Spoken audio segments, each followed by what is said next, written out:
नमस्कार, स्वागत है आपका इंडिया न्यूज़ इन खबर में और मैं हूं मनोज कुमार। स्वामी चिन्मयानंद के इस मामले में एसआईटी द्वारा लड़की की गिरफ्तारी के मसले का विरोध होना अब शुरू हो गया है। दरअसल फिल्म अभिनेत्री स्वरा भास्कर और ऋचा चड्ढा ने इस पर काफ़ी आपत्ति जताई है और ये कहा है कि जहां शोषण करने वाले स्वामी चिन्मयानंद को एसआईटी ने गिरफ्तार किया और उसी के साथ साथ लड़की को गिरफ्तार कर लिया, ये दर्शाता है कि पुलिस की और सरकार की मानसिकता क्या है। स्वरा भास्कर ने एक ट्वीट किया है। स्वरा भास्कर ने सरकार की बेटी बचाओ बेटी पढ़ाओ योजना पे तंज कसा है और ये कहा है कि अब बेटियों को तो इन्हीं से बचाने की आवश्यकता है। स्वामी चिन्मयानंद के फ़ोटो के साथ स्वरा भास्कर ने लिखते हुए कहा है कि अब इन्हीं जैसे लोगों से, यानी बीजेपी और इन जैसे लोगों से बेटियों को बचाने की आवश्यकता है। ये भला क्या बेटियों को बचाएंगे और बेटियों को पढ़ाएंगे और क्या संवर्धन करेंगे, संरक्षण करेंगे बेटियों का। ऋचा चड्ढा ने भी ऐसा ही कुछ ट्वीट किया है और लिखा है कि ये हमारे भारत में क्या हो रहा है कि एक तरफ जहां रेप के आरोपी स्वामी चिन्मयानंद को एसआईटी ने गिरफ्तार किया और ब्लैकमेलिंग का आरोप लगाते हुए जिस त्वरित गति से तुरंत फुरत जिस प्रकार से पीड़ित लड़की को गिरफ्तार किया एसआईटी ने, इससे कई सवाल खड़े होते हैं कि अगर जिस स्वामी चिन्मयानंद तो रेप के आरोपी हैं और इस तरह के वीडियो जारी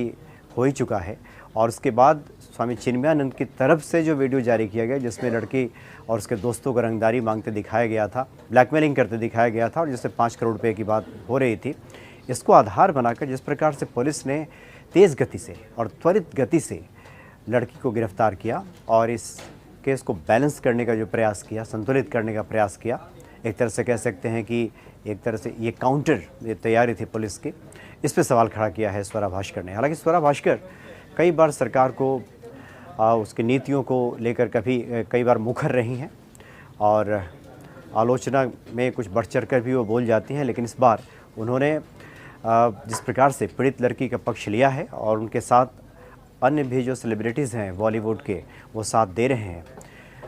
और आम लोगों ने भी कुछ प्रतिक्रियाएं दी हैं स्वरा भास्कर के इस ट्वीट के बाद, जिसमें आम लोगों का भी यही कहना है कि पुलिस को आखिर किस बात की हड़बड़ी थी। इतनी हड़बड़ी में लड़की को गिरफ्तार करने के पीछे मकसद क्या है, चूँकि ये तो जगजाहिर है जिस प्रकार के वीडियो सामने आया है कि रेप पीड़िता ने जो आरोप लगाया है कि स्वामी चिन्मयानंद ने किस प्रकार से उसका शोषण किया, किस प्रकार से दबाव में रखा, उसके बाद कार्रवाई जहां चिन्मयानंद पे होनी चाहिए थी तो पुलिस ने, एसआईटी ने उन्हें गिरफ्तार करने में विलंब किया, लेकिन साथ ही साथ लड़की को भी गिरफ्तार कर लिया। ये कहाँ का न्याय है? और इस पूरे प्रक्रिया पे, इस पूरे प्रोसेस पे सवाल खड़ा किया है स्वरा भास्कर, ऋचा चड्ढा और उसके साथ साथ कुछ उनके चाहने वाले लोगों ने भी इस पर प्रतिक्रिया जाहिर की है। तो निश्चित तौर पे एक सवाल तो यहाँ खड़ा होता ही है, चूँकि आम लोगों का भी यही मानना है कि चूँकि पीड़िता को इतनी जल्दी पुलिस गिरफ्तार करके आखिर क्या जताना चाहती थी। कुछ पूछताछ भी नहीं करनी थी पीड़िता से, चूँकि जुडिशल कस्टडी में कोर्ट ने भेज दिया, एसआईटी ने कोई रिमांड भी नहीं लिया, कोई ऐसी जानकारी जुटानी भी नहीं थी एसआईटी को, तो फिर हड़बड़ी किस बात की थी कि इतनी जल्दी पीड़िता को पुलिस गिरफ्तार करे और सीधे जेल भेज दे। तो क्या ये माना जाए कि पुलिस इस पूरे केस में संतुलन बिठाना चाहती थी, उसको बैलेंस करना चाहती थी कि एक तरफ जहां स्वामी चिन्मयानंद की गिरफ्तारी होती है तो दूसरी तरफ लड़की को भी गिरफ्तार करके ये दिखाने की कोशिश की जाए कि लड़की भी उतनी ही दोषी है जितने कि स्वामी चिन्मयानंद। इस पर सवाल खड़ा हुआ है और इसी बात को लेकर स्वरा भास्कर और ऋचा चड्ढा ने अपनी आपत्ति जाहिर की है, जताया है। फिलहाल इतना ही, नमस्कार। इन खबर चैनल को सब्सक्राइब करें और बेल आइकन दबाना ना भूलें।